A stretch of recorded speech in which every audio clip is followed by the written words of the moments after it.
बहुत पहले कुशीनगर में साल के पेड़ों के एक शांत उपवन में सूरज धीरे धीरे ढल रहा था, क्योंकि सिद्धार्थ गौतम बुद्ध अपने अंतिम विश्राम की तैयारी कर रहे थे।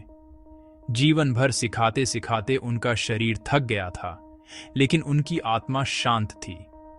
भिक्षु उनके चारों ओर इकट्ठा थे। उनके चेहरे दुख से भारी थे। अपने प्यारे गुरु के बिना दुनिया की कल्पना भी नहीं कर पा रहे थे। फिर भी बुद्ध का चेहरा शांत था, शांति और करुणा से भरा हुआ था।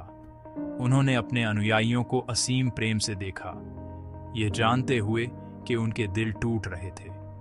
आसपास की दुनिया सम्मान में रुक सी गई थी। फूल और चमकीले खिले, पक्षियों ने और धीरे गाया। यह त्रासदी का दृश्य नहीं था, बल्कि ग्रेसफुल ट्रांजिशन का था। बुद्ध अपना अंतिम उपहार देने के लिए तैयार थे, एक ऐसी शिक्षा जो युगों तक गूंजेगी। ढलता सूरज अंत नहीं, बल्कि एक लास्टिंग लेगेसी की शुरुआत का प्रतीक था। दुखी शिष्यों में आनंद बुद्ध के सबसे करीब खड़े थे। सालों तक आनंद उनके अटेंडेंट और दोस्त रहे थे, और अब दुख से अभिभूत होकर वे एक पेड़ के नीचे रो रहे थे। बुद्ध ने उनकी अनुपस्थिति देखी और धीरे से उन्हें बुलाया। जब आनंद आंसुओं से लाल आंखों के साथ पास आए, तो बुद्ध ने गहरी करुणा से बात की। बस करो आनंद, दुख मत करो। क्या मैंने तुम्हें यह नहीं सिखाया कि जिन चीजों से हम प्यार करते हैं वे एक दिन हमसे बिछड़ जाएंगी? बुद्ध के शब्द डिसमिसल नहीं थे, बल्कि इम्पर्मानेंस की एक जेंटल रिमाइंडर थी। उन्होंने आनंद को सांत्वना दी, यह सिखाते हुए कि सब कुछ टेम्परेरी है और प्यार का मतलब है जाने देना। इस पल में बुद्ध ने सिर्फ विजडम ही नहीं, बल्कि प्रोफाउंड एम्पैथी भी दी। उनकी करुणा आनंद की स्वीकृति की ओर पहला कदम बनी। आनंद अभी भी इमोशन से कांप रहे थे। उन्होंने वह सवाल पूछा जो हर शिष्य के मन में था, भगवान, आपके जाने के बाद हमें कौन गाइड करेगा? हमारा गुरु कौन होगा? बुद्ध ने धैर्य से सुना, उनकी गाइडिंग लाइट खोने के डर को समझते हुए। सालों तक वे उनकी उपस्थिति पर निर्भर रहे थे, लेकिन अब वे उन्हें एक बड़ी सच्चाई दिखाएंगे। उन्होंने आनंद और असेंबल्ड मंक्स को गहरे प्यार से देखा। जवाब एक नया नेता नहीं होगा, बल्कि देखने का एक नया तरीका होगा। बुद्ध उनमें से हर एक को अपना गाइड बनने के लिए सशक्त करने वाले थे। उपवन शांत हो गया। उनके अंतिम ट्रांसफॉर्मेटिव मैसेज का इंतजार कर रहा था। यह वह पल था जब शिष्यों को उनकी सच्ची ताकत विरासत में मिलेगी। बुद्ध के जवाब के लिए दुनिया ने मानो अपनी सांस रोक ली थी। बुद्ध की आवाज हालांकि धीमी थी, साफ थी।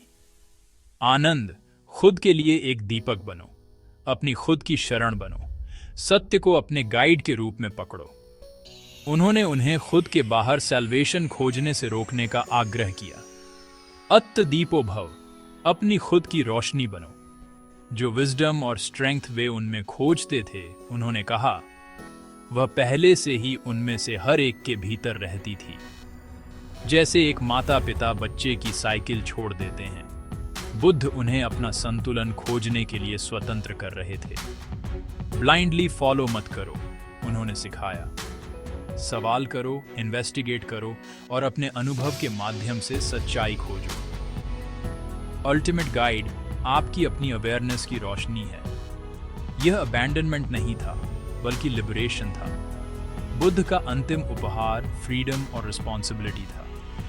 प्रत्येक शिष्य को अब अपनी यात्रा सौंपी गई थी। आगे का रास्ता उनका था, जो भीतर से इल्यूमिनेटेड था। आनंद ने पूछा, लेकिन भगवान, हम अपनी खुद की रोशनी कैसे बने? बुद्ध ने जवाब दिया, धर्म को अपना दीपक और अपनी शरण बनने दो। धर्म, सत्य, शिक्षाएं, वह नक्शा था जो उन्होंने पीछे छोड़ दिया था। मैं जा रहा हूं, लेकिन धर्म रहेगा। इसका अध्ययन करो, इसका पालन करो, इसे तुम्हें गाइड करने दो। शिक्षाएं शिक्षक से ज्यादा महत्वपूर्ण थीं। बुद्ध चाहते थे कि उनके अनुयायी मैसेज पर ध्यान दें, मैसेंजर पर नहीं। करुणा, माइंडफुलनेस और विजडम का अभ्यास करो। 4 आर्य सत्य और अष्टांगिक मार्ग जियो। धर्म नियमों का एक सेट नहीं है, बल्कि एक लिविंग पाथ है। धर्म को अपना गाइड बनाकर आप स्वयं सत्य के साथ अलाइन होते हैं। बुद्ध की लेगेसी एक ऐसा रास्ता था जिसका पालन कोई भी अपना रास्ता खोजने के लिए कर सकता था। बुद्ध के अंतिम शब्द सरल और गहरे थे। सभी चीजें परिवर्तनशील हैं। अपनी सैल्वेशन के लिए कड़ी मेहनत करो, डिलिजेंस के साथ आगे बढ़ो। ये इम्परमानेंस का नियम था। सब कुछ बदलता है, कुछ भी हमेशा के लिए नहीं रहता। यहां तक कि बुद्ध का अपना शरीर भी इस सच्चाई के अधीन था। परिवर्तन को स्वीकार करके हम खुद को दुख से मुक्त करते हैं। जो गुजरना है उससे चिपके मत रहो। हर पल की सराहना करो, फिर उसे जाने दो। बुद्ध का अंतिम आदेश अर्जेंट था। हर दिन को महत्व दो। लिबरेशन आपके अपने प्रयास पर निर्भर करती है। कोई और आपके लिए यह नहीं कर सकता। उनकी अंतिम प्रार्थना उनके शिष्यों के लिए थी कि वे अपनी शांति की जिम्मेदारी लें। सबक स्पष्ट था, परिवर्तन को अपनाओ और पूरे दिल से प्रयास करो। इसमें बुद्ध ने अपनी अल्टीमेट टीचिंग दी। डिलिजेंस के साथ आगे बढ़ो। हर दिन के लिए, हर किसी के लिए एक सबक है। इसका मतलब है कोशिश करते रहना, ठीक वैसे ही जैसे आपने जूते बांधना या साइकिल चलाना सीखते समय किया था। सफलता प्रयास से आती है, परफेक्शन से नहीं। एक अच्छा इंसान होना लगातार कॉन्शियस चॉइस मांगता है। कभी कभी आप ठोकर खाएंगे, लेकिन स्ट्राइविंग का मतलब है वापस उठना और फिर से कोशिश करना। मन एक बगीचे की तरह है। डिलिजेंस खरपतवारों को निकालता है और दया और विजडम के बीज बोता है। ये काम कभी खत्म नहीं होता। हर दिन बढ़ने का एक नया मौका होता है। बुद्ध का अंतिम संदेश एक कॉल टू एक्शन था। खुशी और शांति आपके हाथों में है। वे छोटे डेली एफर्ट से बनते हैं। तो हर एक दिन स्ट्राइविंग करते रहो। यही सच्ची फ्रीडम का रास्ता है। अपने अंतिम शब्दों के बाद उपवन में खामोशी छा गई। बुद्ध गहरी मेडिटेशन में चले गए, शांति रेडिएटिंग करते हुए। शांत भाव से वे महापरिनिर्वाण, मृत्यु से परे अंतिम निर्वाण में चले गए। पृथ्वी कांप उठी और फूल बरसे उनके निधन का सम्मान करते हुए। कोई संघर्ष नहीं था, केवल एक जेंटल डिपार्चर थी।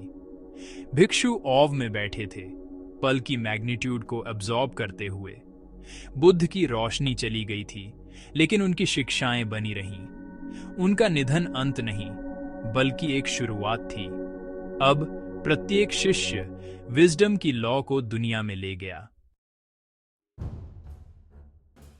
अगले दिनों में शिष्य निराश नहीं हुए। उनके दुख में एक पर्पस मिला हुआ था। उन्हें शिक्षाओं को प्रिजर्व और शेयर करना था। आनंद, जो कभी सबसे ज्यादा दुखी थे, ताकत का एक पिलर बन गए, यह सुनिश्चित करते हुए कि बुद्ध के शब्द जीवित रहे। शिष्य दूर दूर तक यात्रा करते रहे, करुणा, माइंडफुलनेस और विजडम फैलाते हुए। बुद्ध का सच्चा स्वरूप, धर्म, उनके दिलों में जीवित था। उनकी एक लॉ हजारों में बदल गई, दुनिया को रोशन करते हुए। उनके निधन की कहानी एम्पावरमेंट की है, लॉस की नहीं। महान शिक्षक चाहते हैं कि हम अपने दम पर खड़े हों। बुद्ध की रोशनी कभी फीकी नहीं पड़ी, ये ट्रांसफॉर्म्ड हुई। हमें बस भीतर देखना है और इसे चमकाने के लिए डिलिजेंस के साथ प्रयास करना है।